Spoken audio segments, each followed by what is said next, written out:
2019년도 새해를 허락하신 하나님 앞에 감사드립니다. 올 한 해도 우리 성도님들 가정에 하나님의 평강과 하나님의 사랑이 넘치기를 소망합니다. 옆에 분들하고 인사를 좀 하시죠. 새해 처음 뵙는데 안녕하세요, 반갑습니다. 좀 인사를 같이 나누시면 좋겠습니다. 안녕하세요. 네. 저는 우리 나섬교회가 정말 아름다운 교회라고 생각합니다. 그래서 지난 6년 이제 올해가 우리 이제 7년째가 되는데요. 지난 6년 동안 우리 나섬교회를 이렇게 인도해 주시고 또 세우시고 하나님께서 이렇게 나섬교회를 통해서 일하시고 하는 것들을 보면서 부족한 제가 여기서 이제 이렇게 목회를 하는 것이 사실은 큰 은혜이고 영광입니다. 예.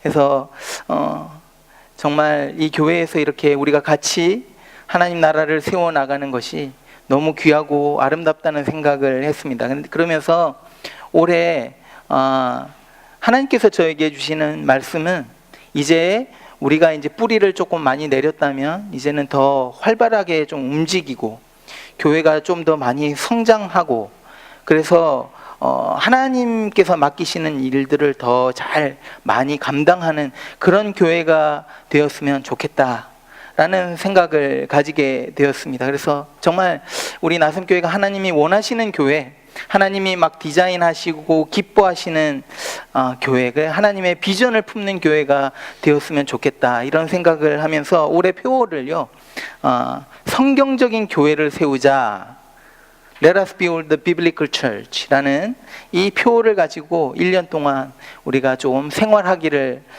원합니다. 여러분, 좋은 교회가 어떤 교회가 좋은 교회입니까? 많은 사람들에게 이제 좋은 교회가 어떤 교회인가 이제 물어보니까 이런 대답들이 나오더라고 합니다.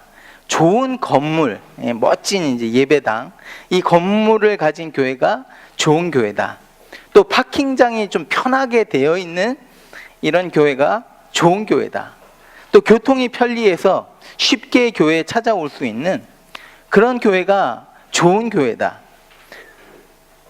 또 다른 의견들이 또 나오는데 어떤 의견들이 의자가 좀 편안한 교회. 예. 그래서 좀 푹신푹신한, 저희 교회는 좀 의자가 딱딱하죠. 그래서 제가 작년에 이런 생각을 하긴 했습니다. 의자를 조금 푹신한 거로 바꾸면 어떨까라는 생각 중에 기도하면서 하나님이 그거 아니다. 푹신하면 너무 편해서 다들 좀 주무실 것 같아 갖고 오히려 딱딱한 게 나을 것 같다. 또 어떤 분들은 이 주일학교 프로그램, 교육 프로그램이 잘 되어 있어야 좋은 교회다. 또 예배 시간에 이 부르는 찬양, 오늘 찬양팀이 이제 새롭게 이렇게 세워졌습니다. 그런데 너무 좋습니다. 감사합니다. 1년 동안 수고해 주십시오. 예. 근데 이 찬양이 또 내 입맛에 또 맞아야 되고, 예. 찬양이 좀 이상한 찬양 자꾸 하고 그러면 은혜가 안 되니까 막 그렇지 않습니까? 예. 좋은 찬양이 있어야 되고, 또 특별히 목사님이 되게 중요한데, 좀 기왕이면 조금 잘생기고 좀 날씬한 그런 목사님, 죄송합니다. 예, 저는 기왕이면 좀 그런 목사님, 또 설교가 중요하지 않습니까? 그래서 설교가 좀 될 수 있으면 짧은 설교, 그래서 딱딱 핵심만 잘 전하는 그런 목사님이었으면 좋겠고, 그런 교회가 좋은 교회다. 또 사람들이 좀 많이 모이는, 그래서 대형 교회들, 이런 교회가 좋은 교회다. 뭐 이런 이야기들이 나오죠. 근데 우리가 지금 말한 이런 것들을 다 갖추고 있어도, 그래서 좋은 시설, 좋은 프로그램 다 갖추고 있어도 그 교회가 아닐 수도 있다는 거죠. 사실 지금 제가 말씀드린 이런 것들이 있으면 좋은 교회다라고 우리가 생각하는 이런 것들이 사실은 이 성경에서 찾을 수 없는 것들입니다. 성경에서 교회를 설명할 때 좋은 건물을 좋은 교회라고 절대 말하는 법이 없습니다. 사람들이 많이 모였다고 그것이 좋은 교회라고 말하는 적이 없습니다.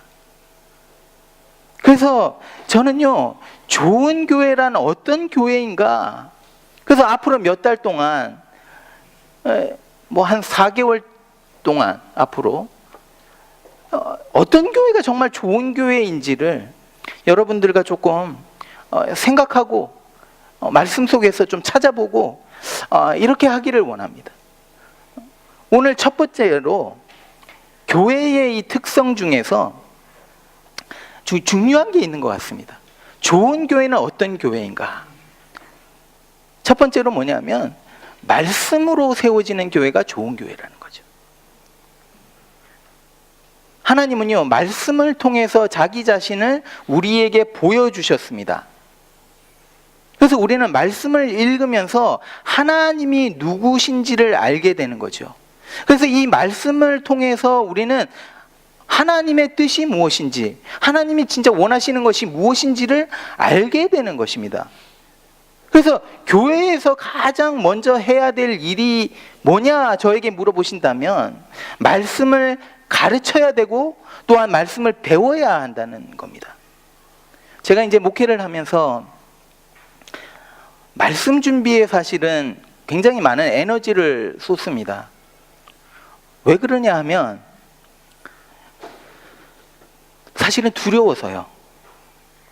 이 귀중하고 이 소중한 이 하나님의 말씀을 제가 잘못 전할까 봐, 하나님의 음성이 들려줘야 되고 하나님의 뜻이 여러분들에게 들려줘야 되는데, 전해줘야 되는데, 혹시나 내 생각이 여러분들에게 전해지고 내 주장이 여러분들에게 알려지는 것이 두려운 거죠.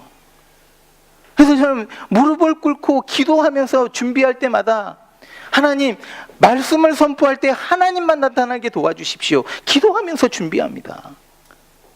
얼마나 두려운지 몰라요. 하나님의 말씀이 흘러가는 통로가 돼야 되는데 오히려 하나님의 말씀이 흘러가는 것을 막는 어떤 담이 되는 것은 아닌지, 그래서 고민하고 씨름하고 땀을 흘려가면서 이 말씀을 준비하는 거예요. 저는요, 이 시대야말로 하나님의 말씀이 선포돼야 되는 시대라고 생각합니다. 왜냐하면 너무나 혼란스러워요. 뭐가 옳고 그른지 모르겠어요. 너무나 어둡습니다. 어디가 바른 길인지 모르겠어요. 정신을 차리지 않으면 우리는 그냥 세상 속에 휩쓸려 들어가서 하나님의 뜻이 아닌 그냥 세상 속에서 살아가기에 바쁘고, 어떤 목적을 가지고 살아가는 것도 아니고 그냥 세상 속에서 세상이 원하는 것들을 가지려고 살아가는 거죠. 여러분, 올해 제가 부탁을 드릴게요. 올 한 해 동안 말씀을 가까이 하십시오. 하나님의 말씀을 가까이 하십시오. 일주일 동안 너무 바빠서 성경 못 읽을 때가 있어요. 그런데 주일은 빠지지 마십시오. 주일날 나와서 하나님의 말씀을, 이 예배를 드리면서 하나님의 말씀을 받으십시오. 그래서 이 말씀을 받고 집으로 돌아가시면서 하나님이 나에게, 그러니까 설교가 이 홍성기 목사의 설교가 아니라 하나님의 말씀으로 여러분 받으시고 돌아가시면서 하나님이 오늘 나에게 무슨 말을 하셨나, 홍성기 목사 사라져야 됩니다. 하나님이 오늘 예배 속에서 어떤 말씀을 나에게 주셨는가 묵상하시면서 그것으로 정말 일주일을 또 살아가고 하나님 갈망하고 그런 한 해가 되기를 축원드립니다. 그러면 왜 교회가 말씀 중심이어야 되는가, 왜 말씀 위에 세워지는가를, 그 이유를 조금 몇 가지 살펴보겠습니다. 많은 사회 단체들이 있죠.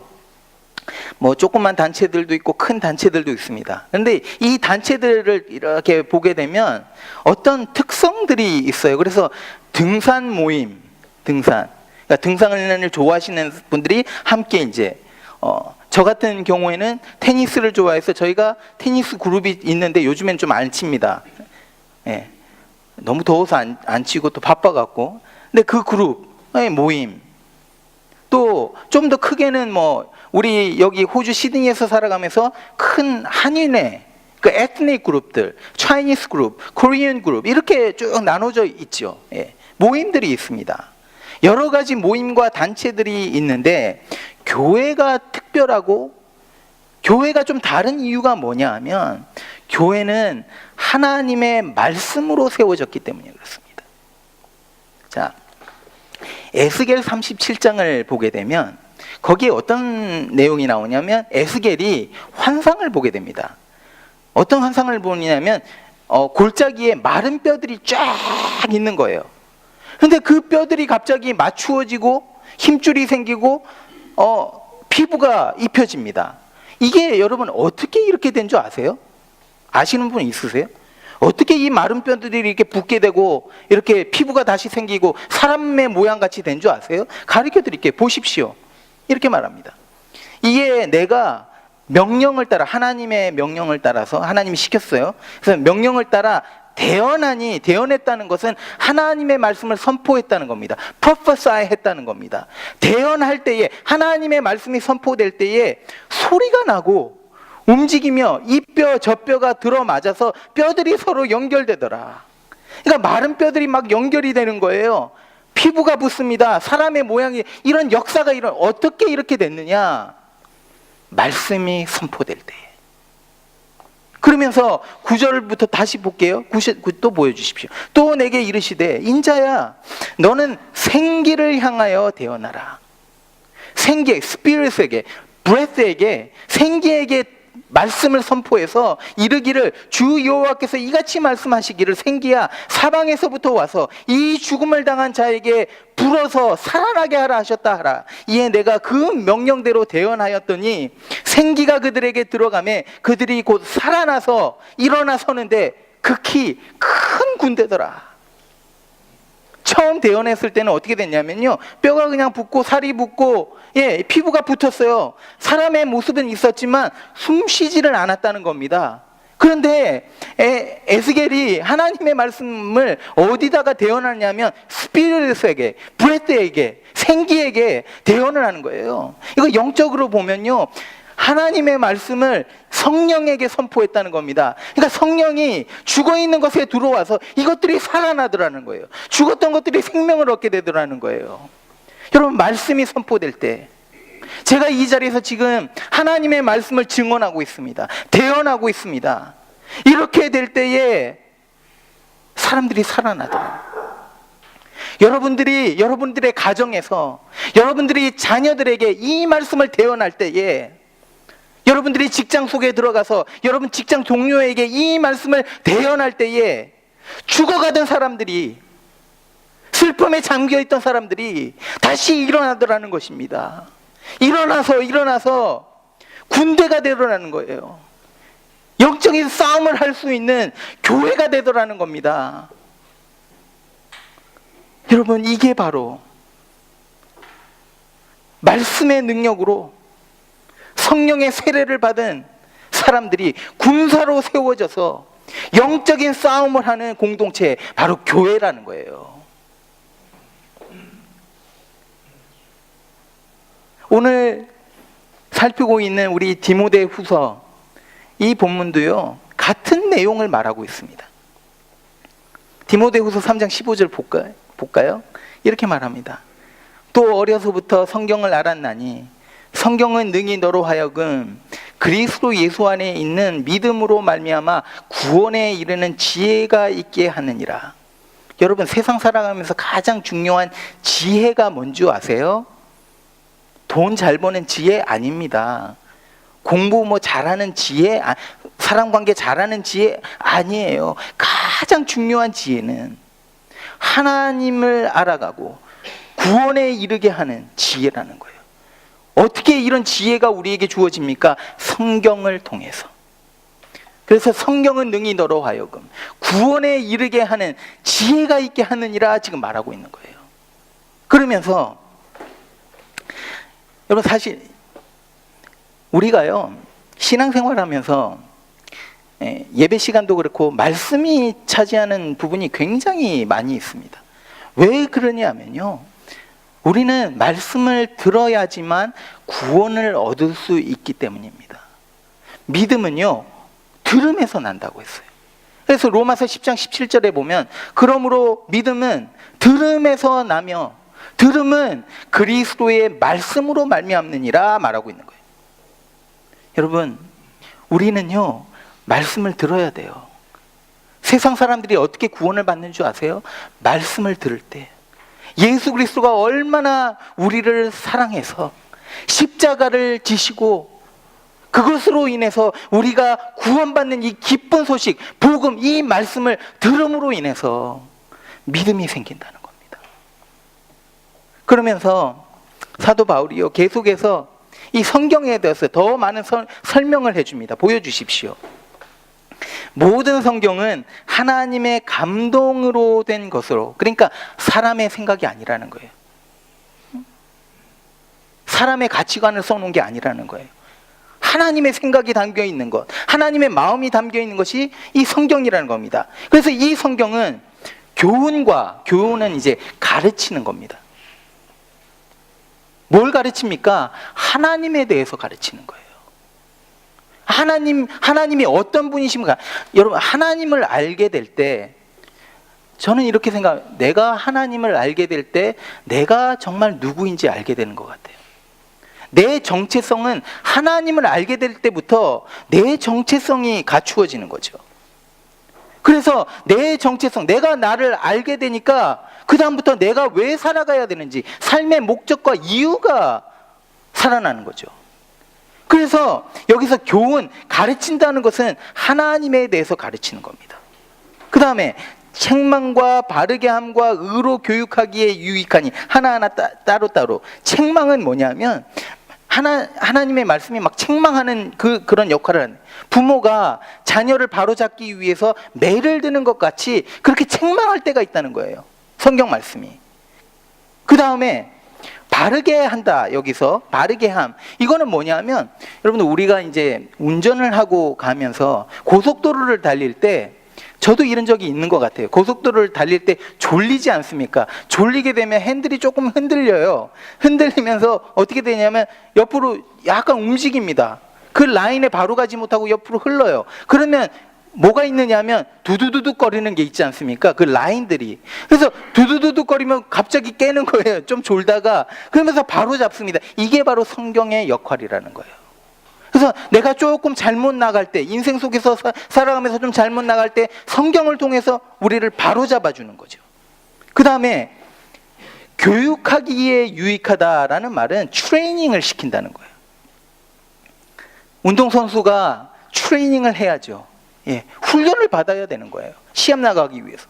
그래서 코치가 그 운동선수에게 이렇게 훈련을 막 시키는입니다. 바로 말씀이 그렇다는 거예요. 말씀은요, 우리로 정말 싸울 수 있도록 준비시키는 역할을 하는 겁니다. 그래서 이 모든 결과 어떻게 되느냐? 이는 하나님의 사람으로 온전하며 모든 선한 일을 행할 능력을 갖추게 하려 함이라. 그래서 성경을 통해서 결과적으로 온전한 사람으로 만들어진다는 겁니다. 우리가 살아갈 때 이 악한 세상 속에서 타협하지 않고 선한 싸움을 싸울 수 있는 그런 능력을 갖추게 해주는 것이 이 성경이라는 거예요. 다시 말하면 성경 말씀을 통해서요, 한 사람이 홍성기 목사가 이 말씀을 통해서 온전한 사람으로 만들어지고 변화된다는 겁니다. 이것을 다른 말로 하면 transformation. 우리 안에 변화가 일어난다는 거죠. 어떤 선교사님이 이제 남미 지역에서 선교를 하시는 분이었는데, 이분이 이제 남미의 이제 한 마을로 들어갑니다. 마을로 들어갔는데 거기서 이제 깡패들을 본 거예요. 근데 그 깡패 중에 또 눈에 좀 띄는 작은 깡패 한 사람을 보게 됩니다. 근데 마음에 그 사람에게 복음을 좀 전하고 싶다라는 마음이, 그런 생각들이 많이 들었다고 해요. 그래서 그 사람에게 다가가서 이제 대화를 시도하는데 이 깡패가 선교사님을 뭐 거들떠 보지도 않고 말을 들으려 하지도 않는 거예요. 그런데 갑자기 어느 순간 가서 이 깡패가 한 곳에 이제 눈이 가더래요. 그 뭐냐면 성경책. 그러면서 그 성경책에 그렇게 관심을 가지면서 그 선교사님한테 그러더래요. 아, 이거 내가 가지면 안 되겠느냐? 성경을 좀 가지면 안 되겠느냐? 그래서 왜 이거를 가지려고 하느냐? 이제 이유를 물어봤더니 이렇게 말하더라는 거예요. 이 성경책 그 종이가 담배 말기에 그렇게 좋아 보였다는 거예요. 그래서 담배를 말기 위해서 이 성경책 있으면 뭐 두껍기도 하고 한참 말 수 있으니까 이거를 나에게 달라. 얼마나 이게 어처구니 없는 말입니까? 예. 근데 선교사님이 이제 기가 막힌데 한 가지 지혜가 떠오르더래요. 뭐냐면 약속을 이제 시킨 겁니다. 그래, 이건 너한테 줄 테니까 약속을 하나 하자. 어떤 약속이냐? 이거를 한 장씩 찢어서 쓸 때마다 다 읽고 찢어서 쓰기. 그래서 이거를 쭉 읽고 말아서 담배 피우고 버리고. 그 약속을 하자 하니까 이거 줄 테니까 약속을 하겠다는 거예요. 그래서 약속을 하고 그 성경을 줬습니다. 몇 개월이 흘렸어요. 한 4, 5개월이 흘렀습니다. 이제 이 선교사님이 다시 그 마을로 찾아갔습니다. 깡패 그 사람을 만난 거예요. 만나서 어떻게 성경을 잘 뭐 찢어서 쓰고 있느냐 물어봤더니 성경책을 보여주더라는 거예요. 성경책을 보여주는데 딱 보니까 마태복음은 다 사라졌습니다. 없어요. 마가복음도 다 사라지고 누가복음도 다 사라지고 요한복음 1장과 2장이 사라졌습니다. 그래서 선교사님이 이제 이렇게 생각한 거죠. 이제 오늘 요한복음 3장 찢을 때가 됐나 보다. 이렇게 생각했는데 그 사람이 이런 말을 하더라는 겁니다. 제가 이거 쭉 읽어가면서 뭐 말아서 피고 했는데 요한복음 3장에서 하나님이 이 세상을 이처럼 사랑하사 독생자를 주셨다는 이 말이 자기에게 굉장히 퍼스널하게 다가오더라는 거예요. 자기 마음에 이게 막 움직이기 시작하더라는 거예요. 그 다음부터는 찢지 않고 읽어보기 시작했다는 겁니다. 계속해서. 그러면서 자기 자신을 하나님 앞에 예수 그리스도를 마음에 받아들이기로 작정했다는 말을 합니다. 그 다음에요, 이분이 신학교를 갑니다. 이 깡패가 신학교를 갑니다. 신학교에 가서 졸업을 하고 목사가 돼서 지금 남미에서 목회를 하고 있다는 거예요. 이게 실화입니다. 여러분, 성경 말씀은요, 한 사람을 변화시킵니다. 하나님의 말씀은요, 사람을 살립니다. 소망을 잃어버리고 넘어진 사람에게 희망을 줘요. 마음이 상한 사람에게 치유를 줍니다. 이게 하나님의 말씀이에요. 죄인을 하나님의 사람으로 만들어서 하나님이 쓰셔요. 사용하십니다. 이 중에 저도 포함되어 있는 거예요. 이게 하나님의 말씀이 일하시는 힘이라는 거예요. 그런데 좀 가만히 생각해 보면 이렇게 좋은데 왜 성경을 읽지 않을까요? 여러분들 왜 성경 이렇게 좋은 거 아멘들 하시지 않습니까? 그런데 왜 성경 안 읽으세요? 다 읽으시는데 왜 안 읽는다고 목사님 저러시나 또 이제. 근데 또 마음의 가책을 받으시는 분들도 계시지 않습니까? 가만히 보니까 현대인들이 성경을 읽지 않는 데는 이유가 있는 것 같아요. 왜냐하면 요즘에 너무 바빠요. 뭔가가 빨리 돌아가는 이 세상입니다. 그래서 이 현대인들은 바쁘게 생활하고 막 바쁘게 움직이기 때문에 뭐든지 좀 빨라야 되는 거죠. 음식도 빨리 나와야 되고 뭐 기다리는 거 잘 못하고. 그래서 요즘에는 책을 여러분들 사서 읽은 적이 언제입니까? 책을 잘 안 사서 읽으시죠? 그냥 인터넷 보면 대강 요점만 알면 되는 거예요. 요즘 젊은이들이요, 드라마를 앉아서 보는 법이 없답니다. 그 재밌는 드라마를. 왜냐하면 따분하게 앉아서 1시간, 뭐 2시간을 보기를 원하지 않는데 어떻게 하냐면 페이스북 같은데 그냥 쭉쭉쭉쭉 뭐 클립들이 올라오는 거예요. 짧게 짧게. 그래서 엑기스만 그냥 딱딱 보고 넘어가면 되는 겁니다. 뉴스를, 요즘 젊은이들은 뉴스를 안 봐요.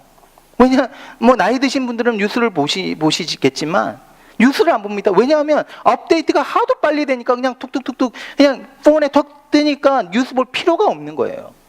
그런데 성경을 앉아서 읽으라고 하면 이런 현대인들에게 이거는 뭐 고리타분하고 답답한 거죠, 사실은. 거기다가 이 성경 말씀은 옛날에 기록된 거 아닙니까? 옛날 이야기 아닙니까? 그러니까 현대를 사는 우리에게 별로 뭐 렐러벤스가 없고 거리감이 있는 거죠. 또 하나는 뭐냐면 성경을 읽다 보면 시원하게 답을 줘야 되는데 실제로 이 성경을 읽어봤자 별 도움이 안 되는 거예요. 돈을 벌고 싶은데 성경에서 이렇게 하면 돈을 번다 이 방법을 딱 알려주면 성경을 읽겠는데 시간 관리를 어떻게 해야 되는가, 내 파이낸스를 어떻게 관리해야 되는가, 이런 지혜를 얻고 싶은데 말씀을 앞만 봐도 그런 것들을 얻을 수가 없는 거죠. 자녀를 어떻게 키워야 되는가, 말썽 부리는 자녀가 있는데 이럴 때 어떻게 해야 되는가, 딱딱 답이 나와야 되는데 그렇지가 못한 거예요. 남편과 아내 사이, 이 부부 사이에 문제가 있어서 갈등 속에서 괴로워하는데 이 문제를 어떻게 풀어가야 되는지 성경에서는 알려주지를 않는 거예요. 우리가 원하는 답을 주지를 않습니다. 그러니까 이 성경이 내 인생 속에 별로 필요가 없는 거죠. 일주일 동안 성경 말씀 안 읽어도 살아가요. 먹을 거 먹고 돈 벌면서 살아가요. 내가 지금 고민하고 있는 것들의 해결 방법을 이 성경에서 찾을 수가 없는 거죠. 그러니까 성경 말씀이 소홀히 여김을 받습니다. 제가 이제 성경 공부를 하세요 하면요, 권면을 드리면 사실은 진짜 이 귀중한 말씀 공부해야 되겠다 이런 막 컨빅션이 생겨야 되는데 웃음으로 넘깁니다. 성경 공부? 아이고, 별것 아닌 것이 되는 거예요. 별 가치가 없어요. 시간 낭비라고 생각하는 거예요. 건성으로 듣습니다. 이게 우리의 문제 아닙니까? 근데 왜 성경 말씀이 중요합니까? 왜 우리가 말씀을 읽고 공부하고 묵상해야 됩니까? 저는 이렇게 생각합니다. 성경 말씀은요, 그래, 지금 우리가 당장 처해 있는 어떤 표면적인 문제를 풀어주기보다는 사실은 그 문제의 뿌리를 해결해 주는 거죠.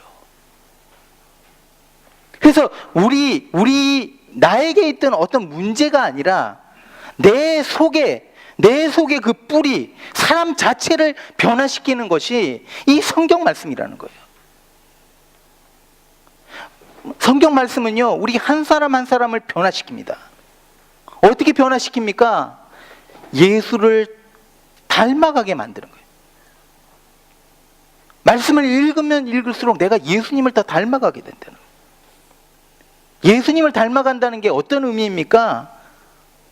예수님 같이 생각하게 된다는 거예요.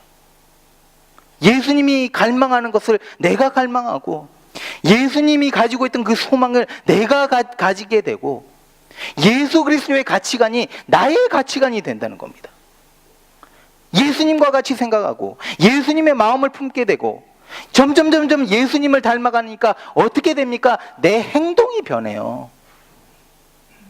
전에는 나밖에 몰랐는데, 다른 사람 별로 생각해 본 적도 없는데, 지극히 나 중심적인 삶을 살았는데, 셀피시하게 그렇게 살았는데, 이제는 예수 그리스도가 오심으로 셀플레스한 그 삶을 보여주셨기 때문에 예수 그리스도를 닮아가는 사람으로 살아갑니다. 그러니까 다른 사람들을 막 배려하는 거예요. 배려할 정도가 아닙니다. 나에게 못된 짓을 하고 못된 말을 한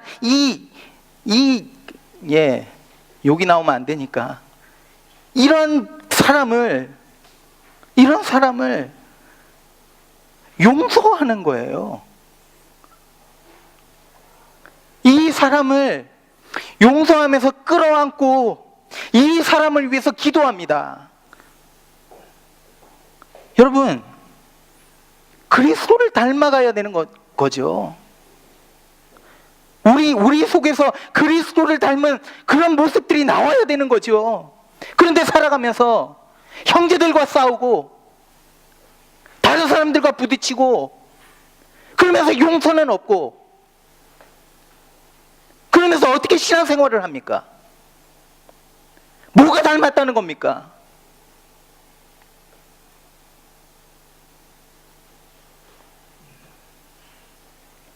그런데 내가 바뀌기 시작하니까, 내가 변화하기 시작하니까, 내 가치관이 변하고 내 생각이 변하니까, 세상을 바라보는 내 각도가 바뀌니까,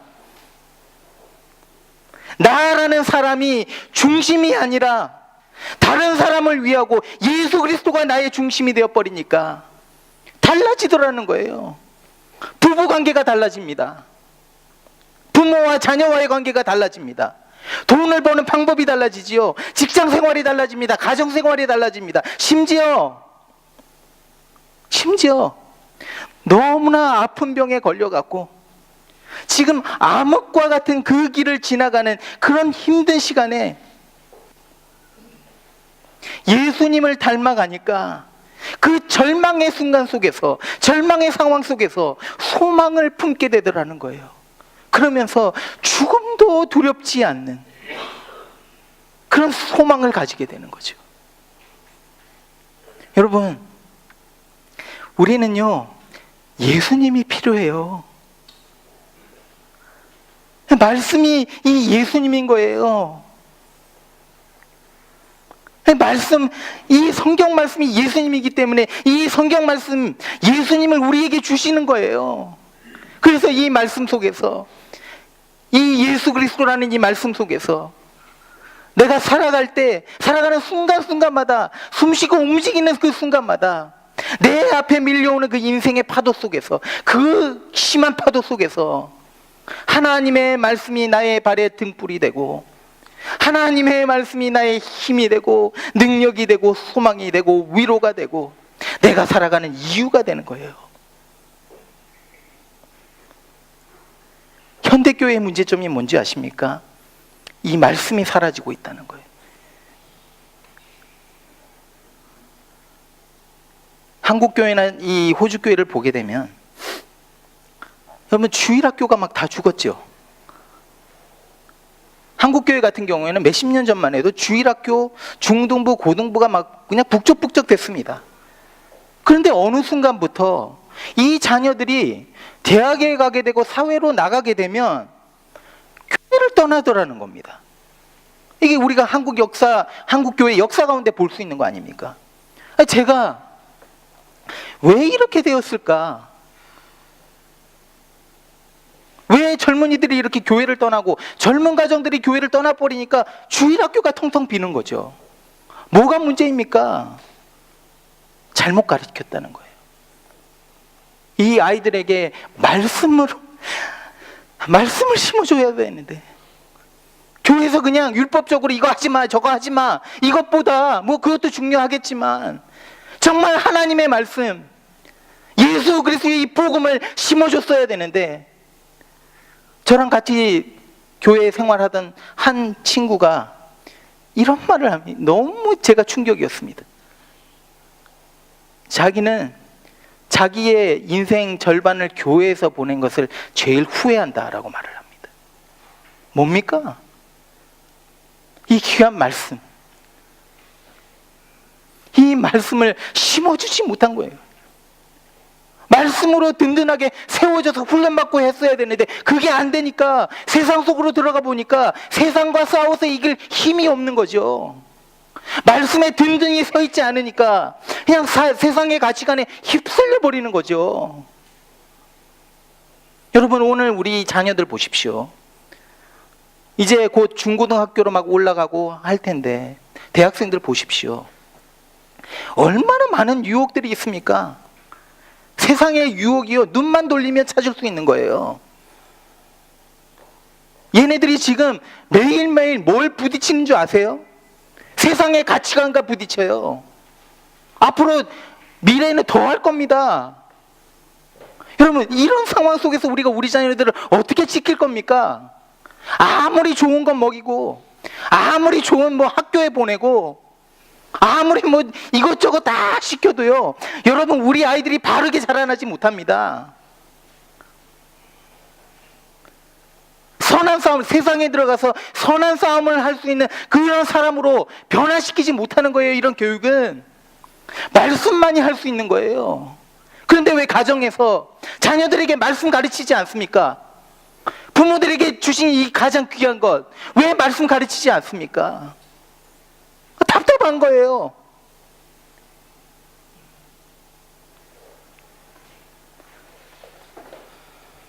여러분, 말씀만이 할 수 있어요. 하나님의 말씀을 어릴 때부터 막 심어주는 거예요.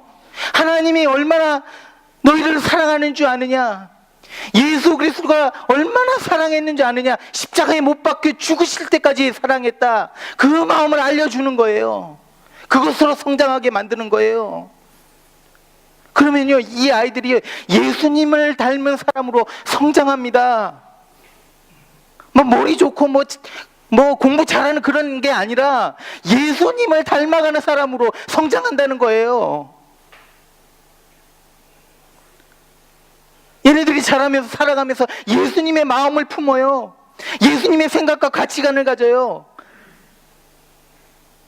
그것이 마음속 뿌리까지 내려집니다. 이렇게 되면 우리 자녀들은 자라서요, 이 세상이 감당하지 못하는, 예수님을 닮았기 때문에 이 세상이 감당하지 못하는 그런 사람들로 세워지는 겁니다. 제가 왜 이렇게 흥분이 되는지 죄송합니다.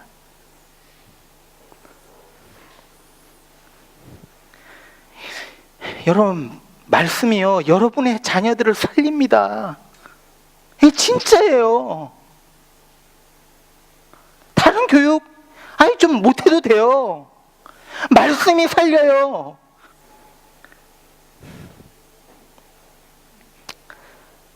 여러분, 저는요, 올해 우리 교회가 정말 좋은 교회 되기를 바랍니다. 그러려면 말씀으로 돌아가야 되는 거예요. 우리 자녀들을 말씀으로 양육하고, 우리도 정말 말씀으로 들어가서 내가 말씀으로 성장하고, 여러분, 이런 놀라운 축복이 우리 교회 가운데 있기를 축원드립니다. 설교를 마치면서 몇 가지 권면드립니다. 오늘 그 생활 수첩을 만들어줬는데, 여기 끝에 보시면 여러분 성경 읽기가 있습니다. 이 표가 있는데 하루에 한 4장씩 읽게 됩니다. 1월부터 시작했는데 제 큐티를 보시는 분들은 하루에 뭐뭐 읽으라고 계속 나가고 있는데, 여러분 매일 읽을 때마다 틱을 하십시오. 여기 이게 좋은 게 뭐냐면, 가정에서 아이들과 같이 읽는 게 한 2장이 돼요, 매일. 네, 뭐 못할 때는 그냥 개인적으로 읽고 틱을 하십시오. 아이들에게 자꾸 가르치고요. 그래서 이렇게 1년을 하게 되면 구약을 한 번 읽을 수 있고 신약은 2번 읽게 됩니다. 그리고 구약 중에 이 시편을 2번을 읽게 됩니다. 이거를 따라서 가게 되면. 그래서 여러분, 제가 권면드립니다. 성경을 읽으십시오. 또 다른 권면을 또 드릴게요. 다음 주일부터 저희가 풍요로운 삶 성경 공부가 시작됩니다. 별것 아닌 걸로 생각하시지 마시고, 이 풍요로운 삶 남성과 여성팀 같이 갑니다. 그래서 같이 갈 때 여러분들 많이 참석하셔서 성경을 배우시기 바랍니다. 또 올해 양육반이 계속될 것이고요. 제 소망이 있습니다. 뭐냐면, 우리가 올해 좀 많은 성도님들, 또 안 믿는 분들이 좀 찾아오셔서 우리 새가족반, 우리 김식도 장로님 너무 오래 쉬고 계셔갖고 지치시는 것 같습니다. 그래서 우리가 좀 전도도 하고 해서요, 이 새가족반도 좀 활발하게 움직일 수 있도록 여러분 우리가 기도하면서 움직여 나갔으면 좋겠습니다. 그래서 우리 나섬교회가요, 말씀을 가르치고 배우는 교회, 그래서 우리 가정들 속에서도 말씀이 풍성한 교회, 그런 교회가 정말 되기를 소망합니다. 2019년도에 정말 말씀으로 풍성한 한 해가 되시기를 축원드립니다. 우리